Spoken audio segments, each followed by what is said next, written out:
So, okay, let me talk about these six myths of being a founder of a small company, and not just a small company like a pizzeria, a small company that's innovating, that was started to create something that has never existed before.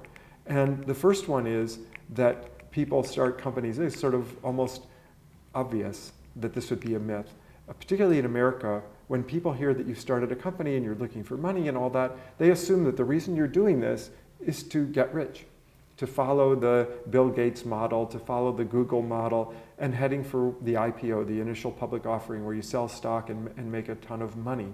And I have to say that my own reality was the last thing on my mind was making a ton of money. What was on my mind was that this had to happen. This innovation had to happen, that the space business was strangled by its cost structure and by its formality and by its innovation inhibitions, and that somebody had to unlock this. And the idea of money really, I mean, the only time it entered my mind was how to pay the bills and eventually how to pay myself. I mean, I was so far from thinking about getting rich. All I wanted to do was not go bankrupt. And, the reality that I lived in at the time was there were a few very large aerospace companies. Working for them was not my ideal of a dream job. And I have to admit that one of the reasons that I did this was there's got to be a better way to work than working in a technical bureaucracy of thousands and thousands of people where you see a very tiny part of the satellite and none of the rest of it.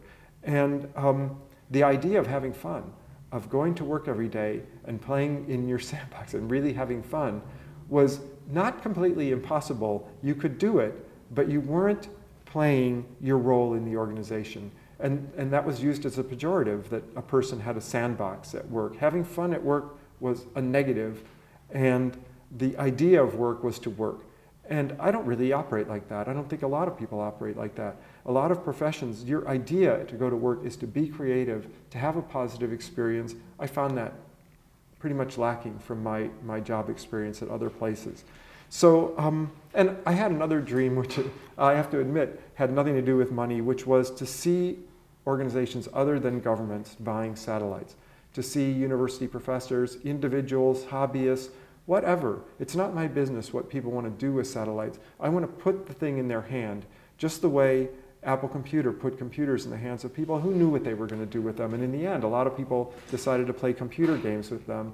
Before then, computers were considered very serious objects that were used by scientists, that were used by big business. The IBM mainframe concept, the idea of using that to play games was not on the radar. And yet that's a major application now of computers. So if people want to play games, we've done studies and had student groups look at doing robotic satellites that do nothing but go to war with other robotic satellites in space. There's nothing the matter with that. If that's the use that they want to make, if that serves their entertainment, our society spends a tremendous of money on entertainment, on movies, on sports, on music, on radio, on television, on cable TV, on satellite TV. What would be the matter with people flying satellites?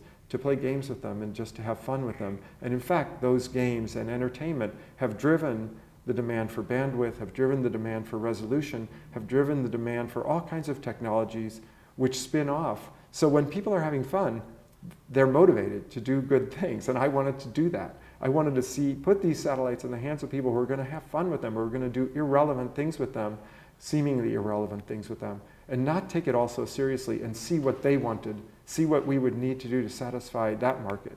The concept of writing a business plan, as soon as you buy into that, you've bought into the entire myth. The entire myth being that the only motivation to start a company is to make money.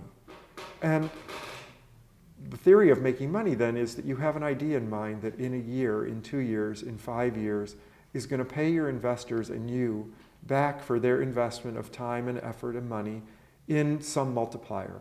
And then you're easy to grade. You're easy to grade because it's how many years, the more years, the worse.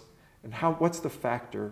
Is it you're going to get paid back a factor of 2, a factor of 5, a factor of 10, a factor of 100? So the business plan that looks like a return on investment very rapidly, like in a year or in 18 months, and a big return on investment, like a factor of 10, 20, 50, is the winner, right? And if you don't have that, you're the loser. So then what do? You lie. Everybody exaggerates. And then you face the investors and try to convince them that it's actually credible, what you're saying. And therefore, he who is the best, or she, who is the best convincer wins. That wasn't my game at all. First of all, I don't like to play games like that. Second of all, as I said, money wasn't really on my mind. This was a mission, not a money-making idea. If I wanted to make money, I would have become an investment banker or done something that pays a better salary, become a surgeon.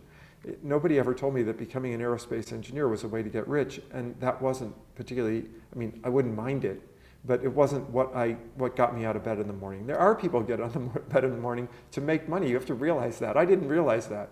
That's totally valid, and those people deserve it in a sense. If they want to dedicate their lives to that goal, then they should have it. I was dedicating my life to the goal of doing interesting things, and I wanted to have that. I didn't want to starve to do interesting things, but I wanted to do interesting things. And the negative, the double negative for me of working in a large aerospace company, for me personally, other people find that work fantastic. But for me personally, I wasn't enjoying it. I wasn't getting to do interesting things, even though I was working on interesting missions. But what did I know about the mission? I was working on the thermal design of a housing that had a hydrazine thruster inside of it, and I didn't even know what that hydrazine thruster would do. All I knew was how much heat it put out on what duty cycle. To me, that was not exciting, engaging work. And not to denigrate it, it is interesting work, and for a while in my life I enjoyed the fact that I had learned enough in school that I could actually be useful on a big space program, but the glow got off of that very, very fast. And I wanted to do something interesting that needed to be done, and change the world was really, wow, you think we could do this? So the idea of writing a business plan, convincing people we were going to make zillions of dollars for them in a minimum of time, raising a bunch of money so that we could use investors' money to build our first product and then sell it. That's the Silicon Valley model. Don't buy into that model. It's fine if you want to make some consumer-oriented gadget that people are going to buy, but it's not fine if you're trying to be an innovator. And there are other ways to start businesses. And in fact, when you read the stories of innovative entrepreneurial startups, they don't follow that plan. What did I actually do? I bought into that. I was a kid. I didn't know anything. Now I think differently.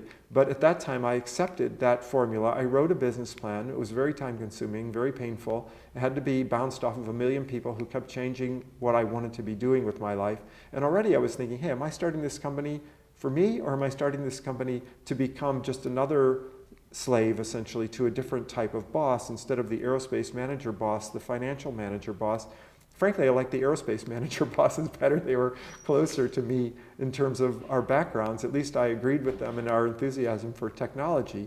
And the good news was that through my inability to show anybody how we were going to become billionaires building little satellites for an inexistent market, I spent about a year running around the country spending my own money to raise money and didn't raise any money. Then it became, okay, now what do we do? That's the moment of truth, right? And the moment of truth was solved by raising $50,000, which frankly was about what I had spent during that year writing the business plan and trying to raise money, and using that $50,000 to establish a little tiny office, 2 computers, a laser printer, some telephones, and enough money to run around the country writing proposals and meeting with customers and trying to convince them to give us any contract we could get to survive, and hopefully in the small satellite area. And that's exactly what we did. We won our very first contracts with places like the Rocket Propulsion Air Force Research Lab, who was interested in that time. There were people who thought this concept might be interesting. Show us what you could do with this for $10,000 was what? Wow.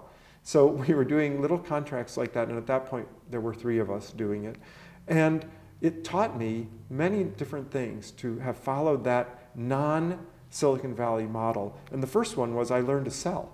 I didn't spend years of my life on somebody else's money, having fun building a project, and then have some vague plan that one day I would convince someone to buy it. No, my survival depended on getting people to buy something right away, whatever it was. And it taught me to get by with nearly nothing. Okay, I'm out proselytizing, you can build a satellite for $1,000. But then if I myself can't live that way, it's not a very good model. It also kept me from doing what often happens in Silicon Valley. Take all that money, build the product you think will work in the marketplace, and then find out that it doesn't. So I didn't build the satellite. My original plan was, well, we're going to build a satellite to do X at that time, to take components into space and space qualify them. Nobody wanted that, as it turns out. And none of the satellites we ever built in 20 years of existence of the company did that mission. So had I taken millions of dollars of investor money and built that satellite, it would have been a failure. We would have failed because they would have said, look, Rick, we financed you $1 million, $2 million. We built the satellite and you still have no customers. So it's a net loss business. We're just going to sell the assets and close it down. That would have been very damaging to me. Instead, we sold what we could sell. Whatever the customer wanted to do with the satellite, fine, we're doing that. Rick, could you make a small satellite that would do whatever it was? The answer had to be yes. And then absorb some study money to show that it was yes. And frankly, I said to people, look, we're not Lockheed here. We can't do a 6-month study on our own dime to show you what we can do. We just don't have the resources to do that. If we're going to do a study, we need to be paid. So I took advantage of the fact we didn't try to act like Ball Aerospace. We acted like a company of 3 people running on a shoestring. We didn't try to cover that up and look like, oh, we had money behind us. No, we had no money behind us. If you wanted me to go to Albuquerque, okay, I could buy the plane ticket, but I couldn't do actual work. I had to get paid to do work. And in those ways, we never built something that nobody wanted. We never did a study that nobody wanted. Whatever we did, somebody was paying for, and therefore, by definition, they wanted it. And another thing that turned out later to be very, very important, we didn't give the control of the company over to a non-financial person. And I will say that later on we did raise money from investors. I was blessed with wonderful investors, and they did not try to run the company. You know, they entrusted me as the CEO to make the right calls and to run the company. Then you could say, well, Rick, wasn't the company limited in your growth because you didn't have capital? And I would say it could have been, but it was limited by other things. It would have been nice to have capital, but I probably would have wasted it. Because frankly, I didn't know how to run a company. I didn't know how to grow a company very rapidly. And more importantly, there was no market. You could throw as much money as you want. If nobody's buying it, nobody's buying it. The take-up rate in aerospace is very slow because you have to build trust. A friend of mine started a company to build large deployable solar arrays. And this was done in California. He's older than me, maybe 15 years older than me. He said that they were building those arrays for 17 years before they were finally trusted to build those arrays for geosynchronous ComSats. At that point, the company grew tremendously. A part of this myth about writing a business plan is that without capital, the growth of the company would be limited by the lack of money, which if you were creating a consumer product that you were going to sell in stores would be a severe limitation, because you have to build the product and then wait until the product sells in the store, and then you get maybe paid back, or maybe you sell a little bit of product in advance before you have the money to buy raw material, build the product more. And so it creates a long lag time where your demand may be unsatisfied. And in that case, customers will get tired of waiting for the product, and maybe another competitor will come into the market. So in a way, it's a bad idea to bring out an innovation and not be adequately capitalized to be able to meet demand. The thing you worry about is that there won't be any demand, but the thing that might happen is that there's tons of demand and you can't meet it because you're capital limited. You can't afford to buy all those materials and crank up production, pay people to build the product. And so there's demand and you can't meet it. And competitors come in and customers get disillusioned with you and so on. So that wasn't our limitation at all. I mean, it's not that we were building satellites on spec. We were, selling the order to build the satellite and being paid incrementally as we went along. So really the demand for capital wasn't really that great. And in fact, we were limited in our growth, but we were limited in our growth because we were limited partly in our vision of where this could go. And very much so, we were limited by our ability to sell. I just didn't realize in the early days of the company that building the satellite was in a way the part I already knew how to do, and the part that I didn't know how to do was how to sell the concept, sell the satellite, and convince people to become buyers, particularly in a blue ocean where the product had never actually existed before. Another limitation was an internal one, that we were just disinclined to manage. We were all the victims of having been overmanaged for many years in big corporations. And we ran a very loose organization, which was nice in a way, and we thought it would be really nice, but it turns out to be not so nice because you're not very efficient and people don't know, is this my job, is this someone else's job? There's a lot of duplication of effort. It was just wasted energy because we weren't, in our zeal to not over-organize ourselves and not over-manage, we were heavily undermanaged, and we weren't therefore as effective as we could have been with our energy in getting things done.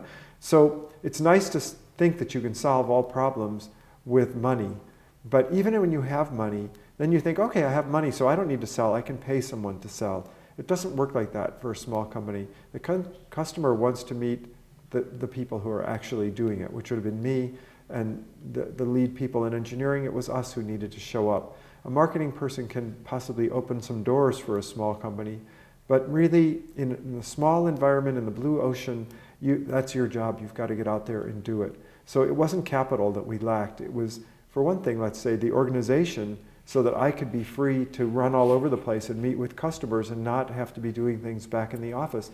That requires some delegation and some organization and some naming of people who are delegated to do this and that.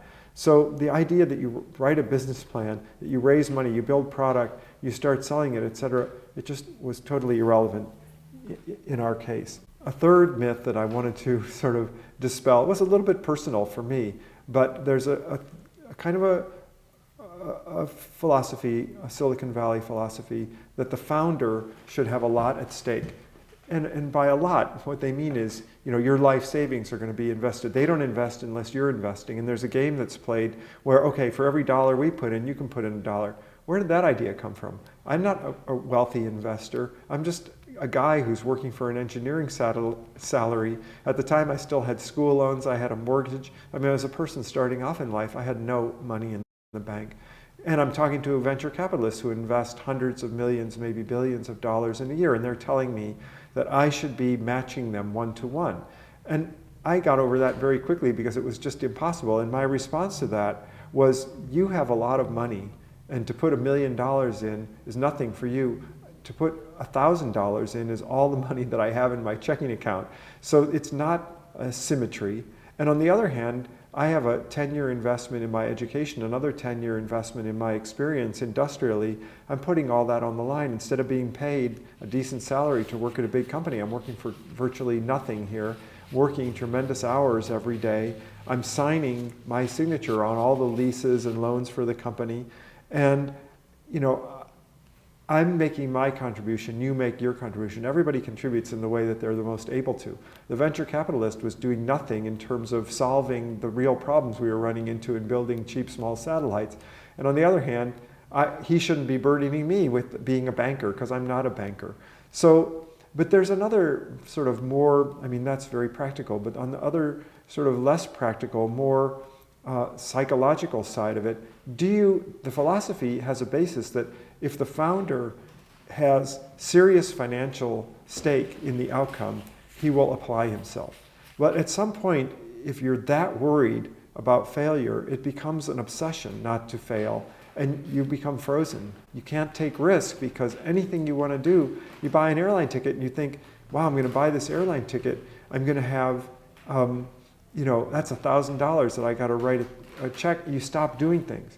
You say, look, I really don't want to spend that money. I've got other bills coming up. I just can't do it right now. So instead of the capital freeing you to get out there and do more and go to conferences and go to meetings and see people and make the investments in the company that you need to make in order to make people work efficiently with computers and screens and software and printers and all the kinds of automated tools that we use in the shop, you don't want to do that because you're afraid if I run out of money, then everything is over with.